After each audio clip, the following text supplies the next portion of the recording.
오늘 하나님의 말씀 사도행전 8장입니다. 12절에서 17절 말씀입니다. 사도행전 8장 12절에서 17절 말씀입니다. 말씀을 봉독해 드립니다. 빌립이 하나님 나라와 및 예수 그리스도의 이름에 관하여 전도함을 그들이 믿고 남녀가 다 세례를 받으니 시몬도 믿고 세례를 받은 후에 전심으로 빌립을 따라다니며 그 나타나는 표적과 큰 능력을 보고 놀라니라. 예루살렘에 있는 사도들이 사마리아도 하나님의 말씀을 받았다 함을 듣고 베드로와 요한을 보내매 그들이 내려가서 그들을 위하여 성령 받기를 기도하니 이는 아직 한 사람에게도 성령 내리신 일이 없고 오직 주 예수의 이름으로 세례만 받을 뿐이더라. 이에 두 사도가 그들에게 안수하며 성령을 받는지라. 아멘. 오늘 예배 가운데 성령이 우리에게 힘있게 역사해 주시고 능력 부어 주시는 시간 되기를 축복합니다. 옆에 있는 사람에게 얼굴을 쳐다보고 성령 받기를 축복한다고 해주세요. 성령 받기를 축복합니다. 아멘. 할렐루야.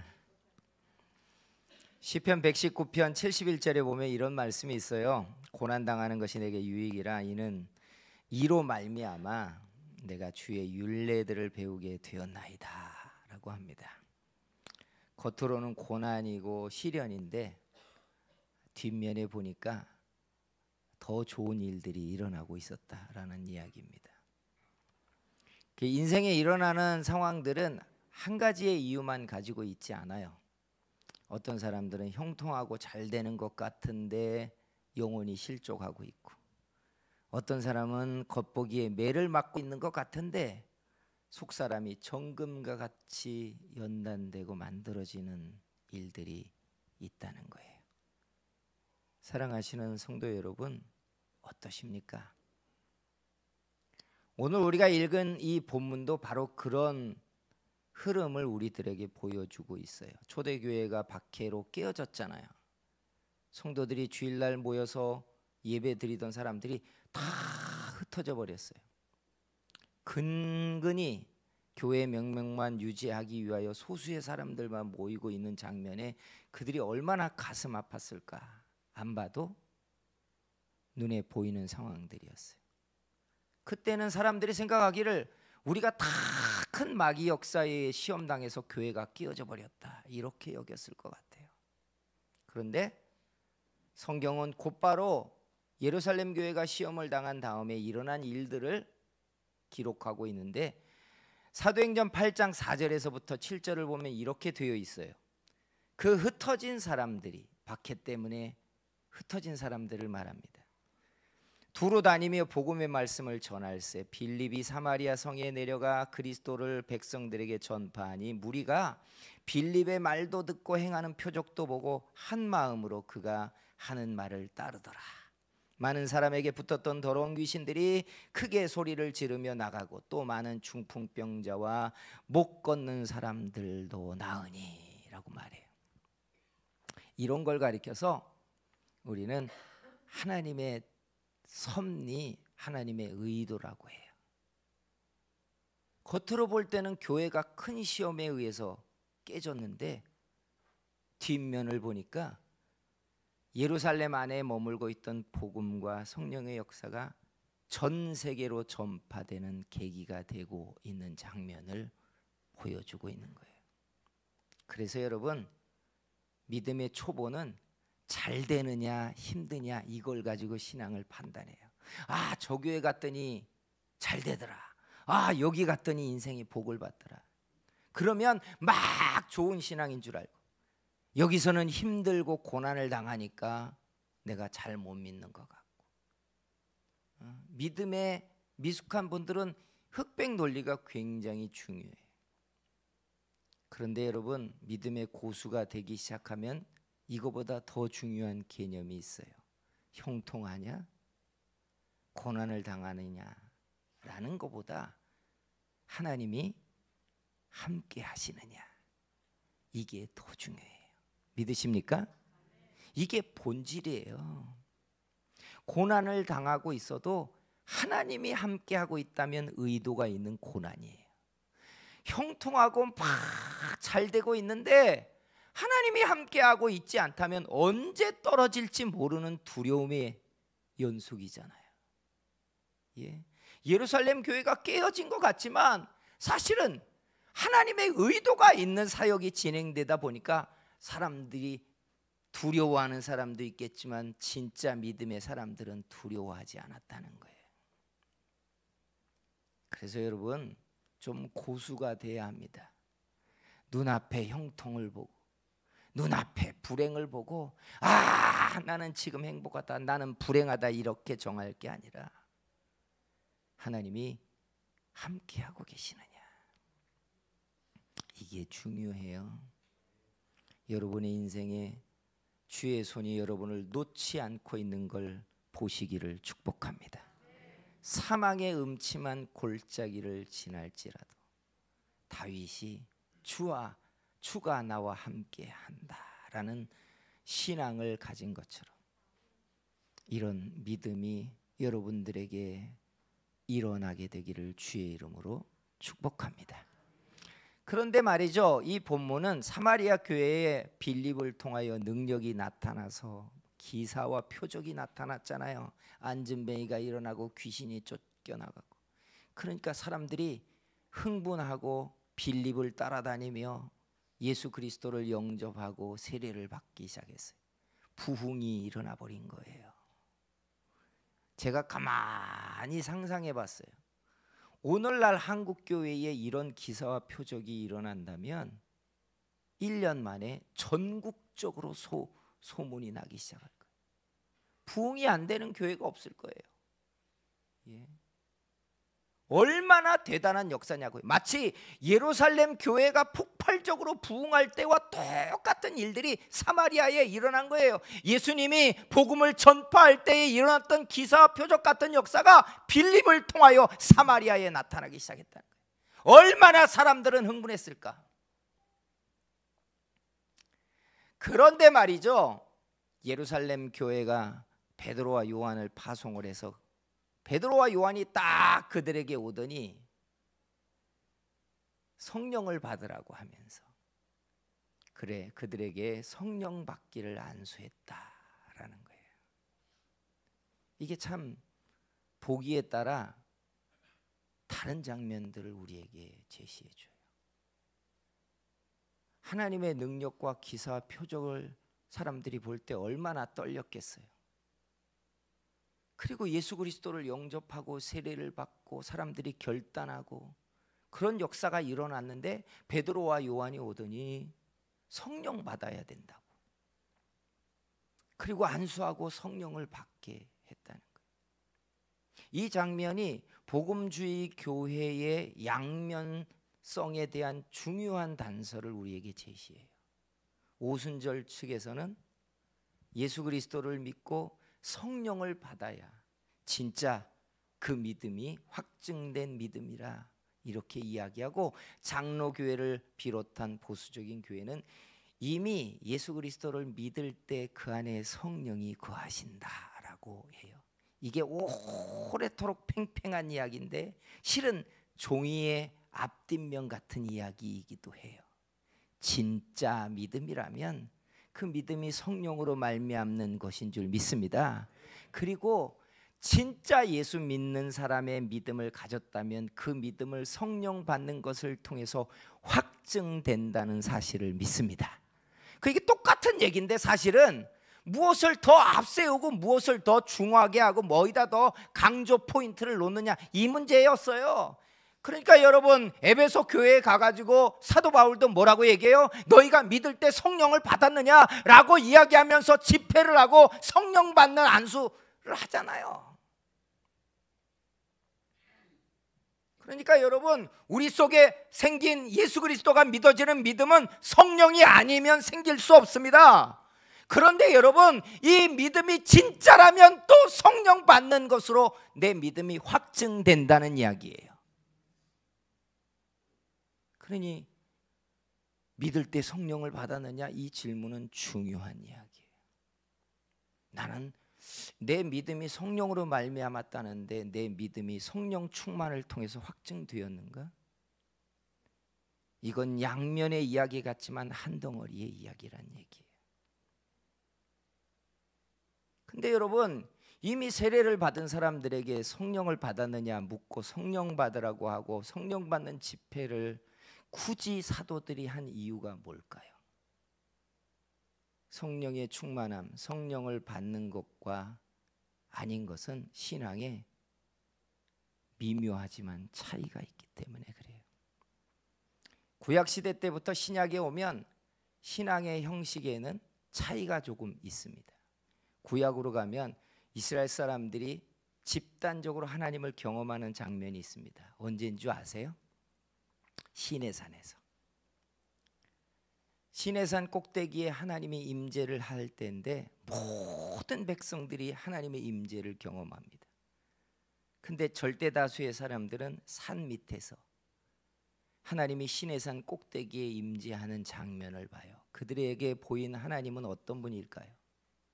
산 꼭대기에 빽빽한 구름이 덮이고 그 속에 번개를 치듯이 빛이 번쩍거렸고, 그리고 마치 번개의 소리처럼 뇌성이 들렸어요. 이스라엘 사람들이 경험한 하나님의 임재의 장면은 그거였어요. 그 장면만으로도 얼마나 그 위험이 컸는지 두려움이 가득했다고 했어요. 모세가 내려오니까 사람들이 모세에게 말하기를 다시는 우리에게 이렇게 하나님의 위험을 드러내지 않았으면 좋겠습니다라고 해요. 그 두려움과 그 압박이 사람들을 상당하게 했다는 이야기. 근데 여러분, 이렇게 하나님을 경험한 사람만 있습니까? 아니에요. 70인의 장로는요, 산 꼭대기 직전까지 올라갔어요.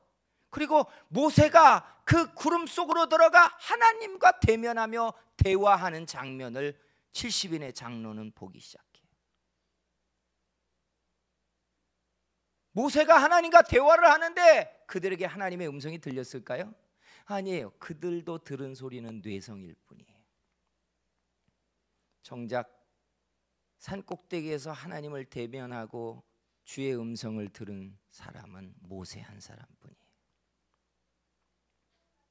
하나님을 경험하는데 하나님을 경험하는 장면들이 다 달랐다는 이야기예요. 신약에 와도 똑같은 이야기인 거 여러분 아십니까? 예수님이 세례를 받고 내려올 때 성령이 비둘기 같이 내려옵니다. 그리고 하늘의 음성이 들려요. 뭐라고 들렸는지 아세요? 이는 내 사랑하는 아들이니 너희는 저의 말을 들으라. 들어보셨나요? 성경에는 그 하나님의 말씀이 들릴 때 두 종류의 사람이 그 자리에 있어요. 대부분의 사람들은 뭐라고 했어요? 뇌성이 들렸대요.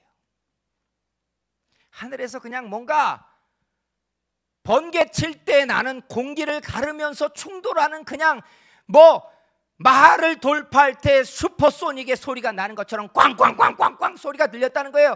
그런데 어떤 사람들에게는 저는 내 사랑하는 아들이니 너희는 저의 말을 들으라 는 하나님의 말씀이 들렸다는 거예요. 여러분, 우리가 다 은혜를 받고 신앙생활하고 주를 안다고 말하지만 산 밑에 있는 사람일 수도 있고요, 중턱에 올라간 사람들일 수도 있어요. 사도들이 성령을 받으라고 한 것은 굉장히 중요한 이 차이의 개념을 좁히기 위해서예요. 신앙을 보고 말하는 사람이 있고 자기 안에 신앙이 있는 사람이 있어요. 교회를 말하는데 보세요. 교회의 형식과 제도와 교회가 가지고 있는 신학과 교회가 하는 사역을 말하는 사람이 있고, 그 교회 안에 있는 자기의 신앙을 말하는 사람이 있어요. 이거 차이 보이세요? 신앙을 얘기하면 경륜만 얘기하고 교회 얘기하고 교회 사업을 얘기하고 목사가 어땠다는 이야기를 하는 사람이 있고, 자기 안에 일하고 계시는 하나님을 말하는 사람이 있어요. 차이 아세요? 이건 너무 중요해요. 사랑하는 성도 여러분, 사람들이 예수 믿고 나서 은혜를 받았다고 이야기하지만 진짜 성령이 우리 안에 임재하기 시작하면 뚜렷하게 달라지는 두 가지의 차이가 발생합니다. 첫째는요, 말씀을 듣는 게 아니라 말씀이 자기 안에 있는 사람이 됩니다. 이게 참 예민해요. 말씀을 듣느냐, 내가 말씀 안에 있느냐의 차이를 발생해요. 베드로후서 1장 21절에 뭐라고 말하는 줄 아세요? 이렇게 말해요. 모든 하나님의 말씀은 성령의 감동으로 기록되었나니. 이 하나님의 말씀의 원저자가 누구라는 거예요? 성령이라는 거예요. 사람은 그의 수종자가 되었을 뿐이라는 거예요. 그러니까 여러분 보세요. 성령께서 말씀의 원저자가 되시는데 그가 우리 안에 임재하시고 우리가 그의 거처가 되기 시작하면 우리가 말씀을 귀로 듣는 것 같지만 사실은 그 말씀과 말씀하신 하나님의 영이 내 안에 있는 것 때문에 내가 말씀 안에 있고 말씀이 내 안에 있기 시작합니다. 그래서 말씀을 듣는데 내가 이성으로 들리지 않아요. 이성으로 들리면 사람이 하는 일이 뻔해요. 내 이성을 돌리기 시작해서 그걸 분석하고 셈하기 시작하고, 목사가 설교 시간에 강단에서 단어 한마디만 틀리게 이야기해도 그게 걸리기 시작해요. 우리의 이성이 작용하고 있는 거예요. 근데 보세요. 말씀의 원저자이신 성령이 내 안에 거하기 시작하면 하나님의 말씀을 내가 듣고 있는데 그 말씀이 내 안에서 일어나기 시작합니다. 내 안에서 깨달아지기 시작해요. 그래서 깨달아진다는 말은 납득한다는 의미와 전혀 다른 거예요. 마치 모태에서 나온 사람이 그 모태 안에 거하며 안정감을 누리며 일체감을 누리는 것처럼 말씀이 내 안에 깨달아진다는 것은 내가 말씀 안에서 나왔기 때문에 그 말씀이 나를 연합시키고 있다는 의미예요. 그래서 많이 배운 사람들이 믿음이 있는 것 같죠? 아니에요. 그들은 믿음을 논리적으로 더 말할 수 있는 능력만 가진 사람들이에요. 그래서 목사님들이 박사까지 공부하면 설교 잘합니다. 믿음을 아주 논리적인 단어를 사용해서 풀어서 사람들을 납득시킬 수 있기 때문에. 그렇다고 믿음이 크냐? 그건 다른 문제예요. 진짜 믿음은 논리가 나를 납득시켰기 때문에 손을 들게 하는 게 아니에요. 진짜 믿음은 하나님의 말씀하신 성령이 내 안에 계시는데 내게 들려지는 그 말씀이 내 안에서 일체가 되어 연합하고 있을 때 자연히 믿어지는 것, 이게 진짜 믿음인 줄 믿습니다. 그러니까 논리적으로는 이해할 수 없는데 그냥 믿어지는 거예요. 성령이 거하시지 아니하면 가장 불편해지는 게 뭔 줄 아십니까? 말씀을 들을 때마다 나의 이상과 다르고 내가 생각하는 논리와 다르고 과학적으로 증명할 수 없기 때문에 계속해서 나를 불편하게 해요. 많은 사람들이 믿는 거 보니까 믿어야 되긴 한데 이 사람들이 믿는 게 헛것은 아닐 텐데 나는 납득이 안 되고 있는 거예요. 나는 참 힘들죠. 그래서 신앙생활을 하면 성령의 경계를 넘느냐 못 넘느냐의 차이가 여기에 있어요. 어려서라도 성령을 경험하고 성령의 임재를 경험하고 나면 이성적인 논리와 납득을 통해 신앙을 말하지 않아요. 하나님의 말씀은 그냥 믿어지는 거예요. 이게 참 신앙입니다. 아무 것으로 창조를 얘기할 수가 없고 홍해가 진짜 갈라졌느냐 말았느냐, 아니면 40년 동안 이스라엘이 만나를 먹은 게 맞냐 안 맞냐, 동정녀 탄생을 증명할 수 있느냐, 이런 개떡같은 이야기 하나도 중요하지 않아요. 아버지의 말이기 때문에 그냥 내 안에서 믿어지는 겁니다. 그 말씀하신 성령이 내 안에 거하고 계시기 때문에 그래요. 믿어지는 거예요. 성령 받는 게 이런 큰 차이예요. 이런 큰 차이예요. 그러니까 사람들의 입에 나오는 말을 들어보면 저 안에 성령의 역사가 있는지 없는지가 그냥 드러나는 거예요. 그냥 드러나는 거예요. 성령 받아야 합니다. 성령 충만해져야 합니다. 그래야 우리 속에 하나님의 말씀이 나와 연합하고 하나가 되어서 내가 하나님을 영화롭게 할 수 있는 행사들이 일어나기 시작해요. 성도 여러분, 기도할 때마다 하나님, 이건 힘으로도 능으로 되지 않습니다. 여호와의 신으로 되는 일들입니다. 성령을 우리에게 부어 주시옵소서 하고 기도해야 돼요. 기도해야 돼요.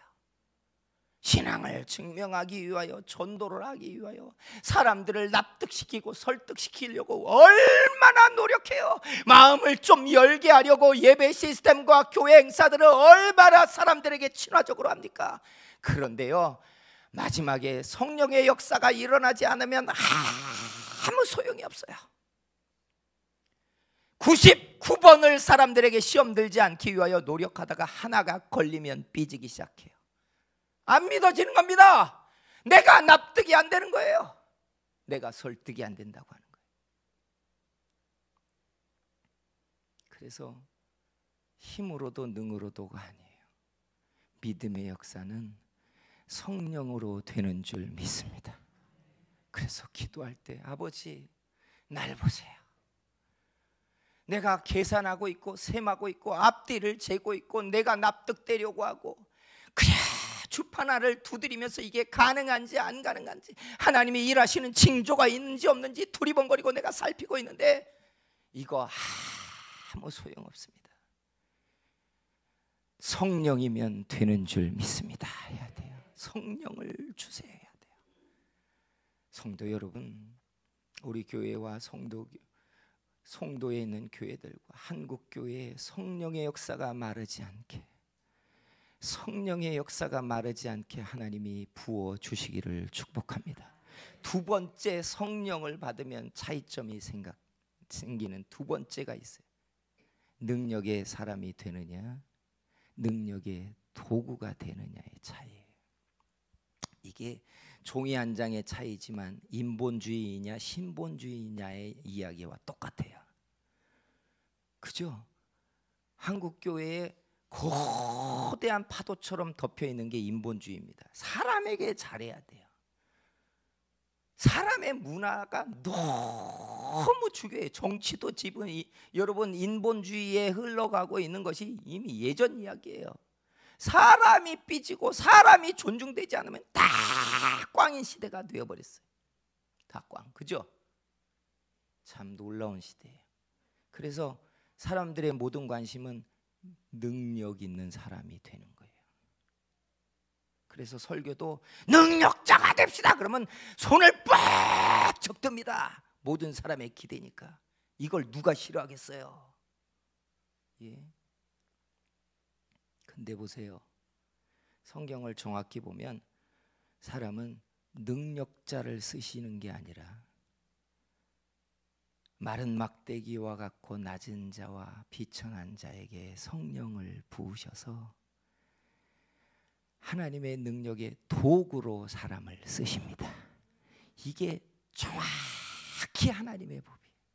근데 우리는 능력자가 되겠다고 말해요. 이게 얼마나 사람을 감동시키고 뜨겁게 하는 이야기.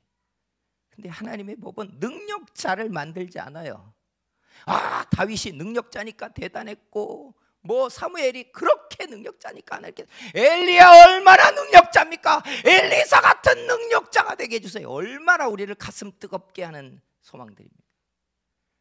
근데 이거 오해예요.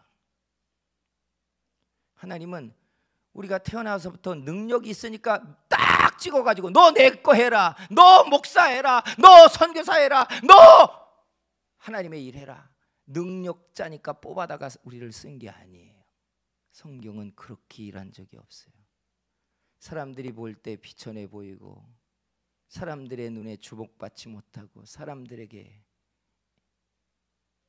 중심이 되지 못한 사람들을 하나님의 신을 담아서 마른 막대기와 같았던 그 지팡이에 쌍난 아론의 지팡이로 만드듯이 하나님의 성령이 그 속에 들어가 그를 통해 하나님의 능력이 나타나게 하는 게 하나님의 일이에요. 그러니까 능력의 그릇 된다고 하는 게 맞아요. 능력자가 된다고 하는 건 인본주의인 거예요. 능력의 그릇이라고 해야 돼요. 능력의 그릇. 근데 성령이 사람에게 임하면 능력의 그릇이 됩니다. 그 사람의 말이 아닌데 그 말이 역사하는 거예요. 그 사람의 실력이 아니었는데 하나님이 뛰어나게 하는 겁니다. 본래 그 사람의 배경이 아닌데 그가 점점 하나님 앞에 능력의 지팡이가 되는 거예요. 근데 여러분, 능력자를 쓰면 어떻게 해요? 세상은 능력자를 구하잖아요. 선거 때도 우리 능력자 뽑으려고 해요. 그죠? 누가 더 능력자냐. 근데 보세요, 능력자에는 장점과 단점이 뚜렷해요. 장점은 그 능력이 채용된다는 거지만 단점은 뭘 것 같아요? 능력자는 99.99%가 거만해요. 잘난 뭐해요? 척을 해요. 능력자치고 겸손한 사람을 찾기가 10,000명 중에 1명도 희귀해요. 겸손의 노력은 다 하겠지만 진짜 겸손이 잘 안 나와요. 똑똑하기만 해도 얼마나 똑똑한 말을 막 해대는지 몰라요. 내가 똑똑하다는 걸 보여주려고 다 굳이 해석합니다. 굳이 끼어들어서 다 말합니다. 누군가를 가르치려고 합니다. 훈계합니다.